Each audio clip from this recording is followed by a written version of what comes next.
Growing up in Texas with a Japanese grandmother in the house, she introduced me to so many things. When this year kind of came around and I realized I had all this extra time on my hands, I really wanted to relive the memory of her, and I decided that I was going to start cooking Japanese food again. The first thing I wanted to cook was a Japanese hot pot. This recipe has been a part of my life and my mom's life and my grandma's life. Food can be a vessel to share family history.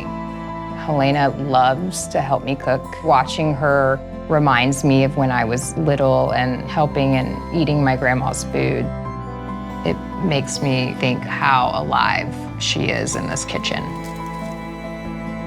I'm thankful that my family can have new traditions that my kids can pass along to theirs.